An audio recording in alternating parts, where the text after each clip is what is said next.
Welcome to Her Career Studio. I'm your host and career coach, Lisa Virtue. Here we live by the mantra, thrive at work so you can thrive in life, because we know you are more than your day job. Each episode includes actionable tips and often mentor stories to not only boost your professional success, but also enhance your personal well-being. Join me as we explore ways to ensure your career uplifts your life as you strive to achieve work-life harmony. Head to hercareerstudio.com for free resources and coaching services to help support you during career transitions and challenges, such as when you are looking to find and land that next ideal job or promotion, or are leading a new team. We're here to support you. Don't forget to hit that subscribe button, and please hit the thumbs up or leave a 5-star review if you are finding the content useful. This helps us keep going in our mission to help women in their careers. Thank you so much for your support. Hi there, and welcome back to the Her Career Studio podcast. I am so sorry for the delay between episodes. I got that flu this winter and just kept coughing and having a hard time recording. So I'm back, and here we go. Let's talk about how to unlock career opportunities through nurturing relationships. In other words, how to cultivate your network. Ick. That word, network. Nobody likes it. It just feels schmoozy, doesn't it? Well, today we're going to explore the challenges of networking, why it's essential for your job search, and how to do it effectively without the feeling of this ick when we hear that word or when we go about it. As always, I want to remind you that Her Career Studio has a wealth of free resources available to support your job search, from resume templates and cover letter guides to AI-powered tools like the ChatGPT Resume Brainstorming Partner. We've got you covered. So be sure to visit hercareerstudio.com after the episode to access these valuable tools. And remember, we've got you in mind as a woman in mid-career looking for support and on a budget. All right, let's start with the challenges of this word networking, or nurturing relationships with colleagues, with people that could potentially unlock opportunities for you in your career journey. I have heard it all as a career coach. Networking is awkward. I don't know what to say. I'm afraid of coming across as using the other person. Networking has not produced results for me. It feels like a waste of time. My network says they will help, but then I never hear from them. What the heck? But here's the thing. Networking is not about schmoozing or selling yourself. It's about building genuine connections and nurturing relationships over time. This is a long game, folks. It's building your reputation with the people in your world that want the best for you. And where there feels like a mutual benefit. You can help them with something, they can help you with something. The other thing to note here about building relationships, especially when you're in the thick of a job search, because that's when it tends to be awkward. But it also is the time we really think about it and we think we should do it more than we have been maybe during our work history. The thing about building these relationships is that that's exactly what it is. It's building a mutually beneficial relationship with another person that knows how you work, what it's like to work with you, even what kind of human you are, so that you build that social capital. So when you're not there, you're not in the room, people are giving you referrals, they're talking about you. But the most important thing I want to talk about today is how to tell your story to those people within these relationships so that they understand what your goals are and they can quickly connect the dots and help find those opportunities for you. Or, if nothing else, it'll be a seed planted, and when they see an opportunity pop up, sometimes even years later, they're going to think of you because you specifically told them what your goals were. This is where I find most clients and job seekers I talk to, the ones that don't even become my clients, but we're having a conversation, this is where they have the hardest time. It's not that they don't have a network. Everybody has a network. Some of you might be thinking, oh, I don't think I really have a network. And I'll give you an exercise for that to unlock that limiting belief that you're having. Everybody has a network. We all have relationships in our life. Now, you might think you don't have the right relationships or you're not there yet. That just means that you're not there yet, but it means it will happen. You can be intentional of building out the type of people that you want to work with and getting those relationships. But the number one challenge is not even that. The number one challenge is being clear and concise in what the next steps are that you're looking for so that those relationships and those people in your life understand it and can see the clear picture, and then they can help communicate it for you as well. It's like tentacles going out. This is why it's called a network, branching out. It's allowing other humans to also utilize their networks to find you those opportunities. But if they don't know what you're looking for, or it's really vague, they'll either make it up themselves and not realize, I've heard this from clients. They're talking to you and they think you're more junior than you are, for instance. And they send you opportunities that you're like, these are not aligned with my experience level. These are not aligned with what I want to do with my life. What the heck are they thinking? That is because you most likely failed in telling your story clearly and quickly. The other scenario I hear from a lot of people is the ghosting, right? Oh, people said they would help me find my next opportunity. I haven't heard from them. So being proactive in these relationships, making specific asks when there's something they can help you with, those are going to be the key to unlocking those opportunities. And remember, again, it's a long game. So why am I dedicating an entire episode to just this concept of networking and building relationships? Well, first of all, we know that numerous studies have highlighted this critical role that networking serves in securing employment. Sometimes it's called nepotism. Sometimes there's referrals that people get or bosses that bring their whole team from another company. Those things happen. We're not going to talk and highlight that and what's wrong with this. We're just going to highlight the fact that this happens. And so it's really important for people to understand what you want, to find opportunities to help you, because it's social proofing. People want to work with people that have proven skills and proven relationships that are positive. That's just life. That's how humans are wired. So there's a few research studies that have been done around this. For instance, the Journal of Applied Psychology examined the impact of social networks on job seekers' behaviors and outcomes. And the research revealed that the individuals that had the larger networks and stronger ties dedicated more time to networking activities, which correlated with improved employment outcomes. Another study by the Institute for Employment Research, or IAB, found that approximately 30% of jobs are filled through personal recommendations. This makes so much sense. So many companies have referral programs because they want to hire similar work ethic, similar people with similar culture and values to their stellar performers. Also, there's numerous studies that show that having friends at work benefits everyone, including the employer. So bringing a friend in that can do the job really well actually can benefit not only you and your friend, but also the company. Now, the strength of your connections also plays a pivotal role. So there's also research that suggests that acquaintances or weak ties can be more instrumental in job searches than close friends or family. Isn't that fascinating? This is because acquaintances often provide access to diverse information and opportunities not available within your immediate circle. Think about that for a second. Have you had an opportunity that came up because of a referral or someone telling you about an opportunity that you would have not otherwise known about? How has this played out for you in your career journey? Most of my clients have had this at one time or another, or some of them have had it their entire career, where a boss knew of their work, called them up and said, "Hey, I'm hiring for this role. Are you interested?" Or a colleague of theirs said, "Hey, my new boss is hiring for this role, and I know you're stellar. I'd love to recommend you." So how has this played out for you? Maybe even one of your first jobs. A friend of the family was hiring for an entry-level position. Or you knew your local coffee shop and they hired you for your first role. This happens a lot. There's some people that say 80% of jobs are filled by referrals alone and by having networks. So nobody knows the actual statistic because nobody's reporting on this typically.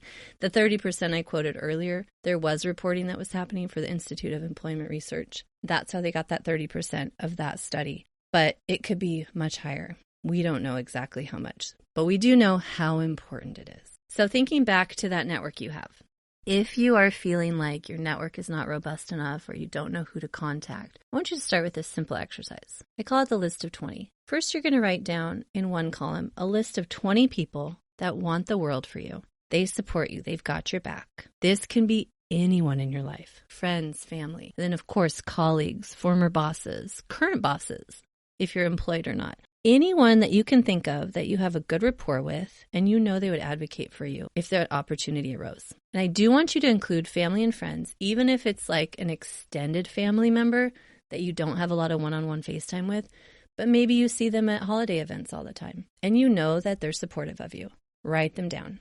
So start with a list of 20. Keep going. If you've got more than 20, most people end up having more, but just don't put a lot of pressure on yourself. Start with 20. That first column, you're going to write their name.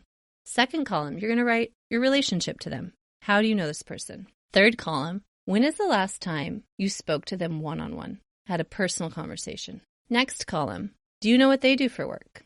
Do you know what kind of connections they have? Yes or no? Next column. Do they know what you want next and what your goals are? Yes or no? Now, this is going to start to show you a plan of action, where to get started, who to reach out to.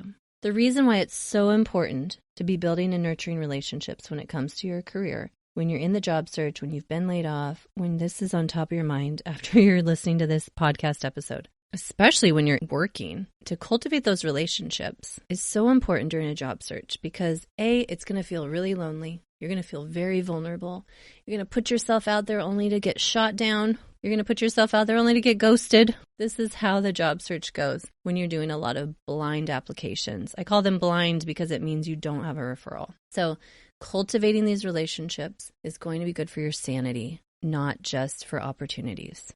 All right. The people that you're close to, that you just want to make sure you're cultivating relationships with, the next step is to just do that. Just ask them how they're doing, what's up with them, not bring up your job search until it becomes a natural part of the conversation or the dialogue. One good way to reach out to former colleagues is to say something like, hey, let's say Sally. Hey, Sally, I was thinking of you the other day, because you literally are. That's authentic. I was thinking of you, and remember the time when? Give her an example. Or, I just remember always loving our coffee chats when we worked together at XYZ company. And so I wanted to reach out and see how you're doing because it's been a while. What's going on with you? Now, how should you reach out to them? Like, which platform should you reach out on? A couple thoughts here. A lot of people just want to go straight to LinkedIn, to all their networking on there, which is a great platform for this. However, so many people are not active on it. You'll probably have a lot of people that just simply don't respond, and they might get it months later. If they're not in the thick of a job search or they're not a recruiter or doing a business on LinkedIn, a lot of people just have their profile and they kind of let it sit. You might have done this until they're in the thick of a job search, and then they're on it like pretty much every day. So LinkedIn might not be the best option of reaching out. If you have an old work email, their phone number to text them, something a little more personal, I recommend that first. If they are active on LinkedIn, you see them posting, you see them reacting to things, and there's just this active dialogue going on. Yeah, go for it. Reach out on LinkedIn. But just know you might have to follow up. Okay, next step. You've got a list. You've got your connections. You're starting to form a plan.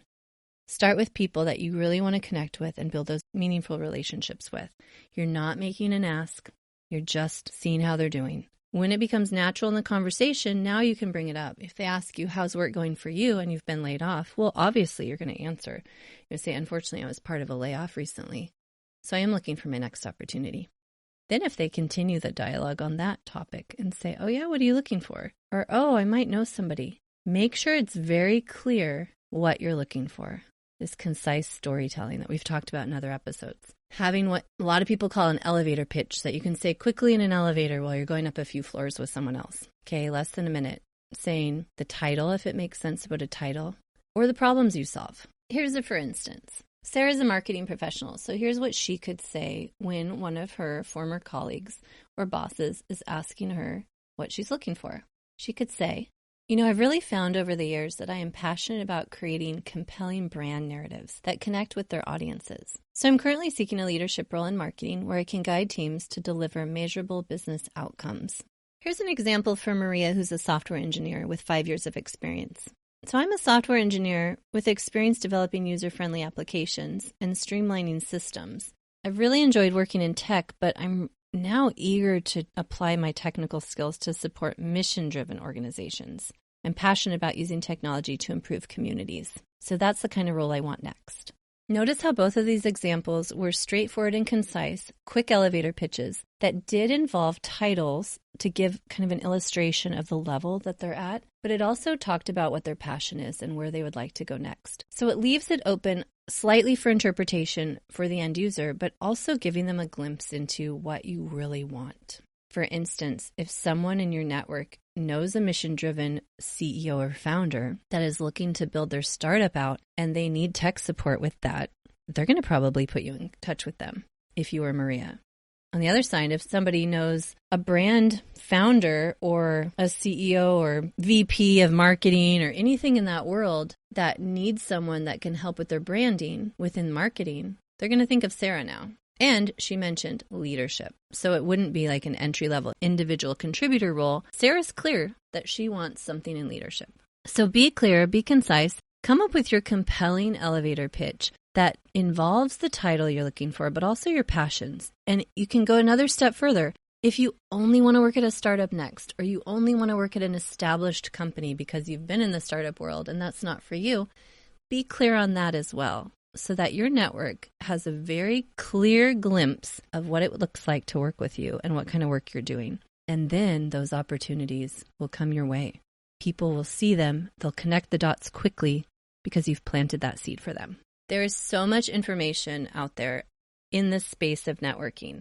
I just want to leave you with this last thought to keep this episode concise and really focused on what you should do next. Spend at least 1/3 or 1/4 of your time building and nurturing relationships during your job search. What do I mean with this? I mean that if you're a technical individual contributor, someone that has tech interviews, then it's going to be 1/4 of your time. 1/4 of your time should be cultivating relationships. Another 1/4 of your time is going to be on those technical skills or technical mock interviews to prepare for those technical interviews. The next 1/4 of your time is going to be on the job search research, finding opportunities that you're going to do more cold applications to. And then the other 1/4 is going to be actually applying to the job. Now, if you're not a technical person, then it should be cut into thirds, your time in the job search. So it's going to be 1/3 of your time should be dedicated to networking and relationship building. Are you doing that? Be really real with yourself. Set timers. Do things that make sense. Ask people for virtual chats. Go out of your way to build and nurture those relationships. It can also be networking events. It can be connecting with new people. Whatever it is, the intention should be the relationship build and the long game. And how can you help the other person? It's not just about what these people can do for you. It's about offering to help them, unblocking opportunities that they're looking for. And by the way, if somebody helps you and helps you with a referral, let's say, then what's to say you're not going to give them a referral once you're in that role? So think of it as a two-way street. You're not using people, you're building relationships and connection. And people want to help, but they need to have specific ways to help you. So I've got 2 YouTube videos out there that I want you to go check out if you want to dive deeper into this and get some more tangible advice and things you can do, and even scripts for getting referrals. There's 2 different YouTube videos. We'll put the links in the description.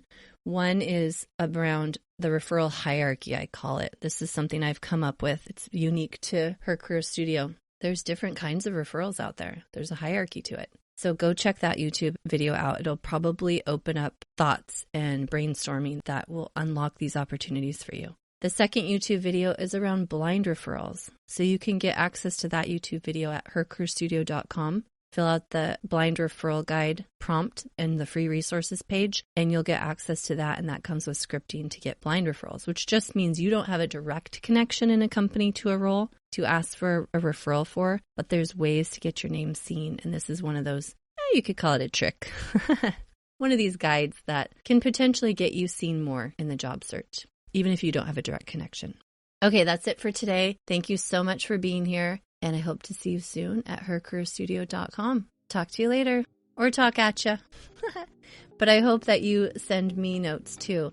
I would love to hear from you. So support at hercareerstudio.com. Please send me a note. Let me know what you'd like to hear in future episodes and any questions you might have from episodes that are live now. Talk to you soon. Bye. Are you currently in the job search or looking to make a career transition? Her Career Studio has you covered. Hi, this is Lisa Virtue, the career coach and the founder of Her Career Studio that is dedicated to bringing you free resources. So head to hercareerstudio.com and get your free cover letter template, the guide to how to write it, and your free resume template. Keep it simple and use these tried and true resume templates that are also ATS friendly and in Google Docs so they're easy to edit and keep track of. This will build out your career story in writing so that you can get those interviews and ultimately land that ideal job. You got this. Good luck and best wishes.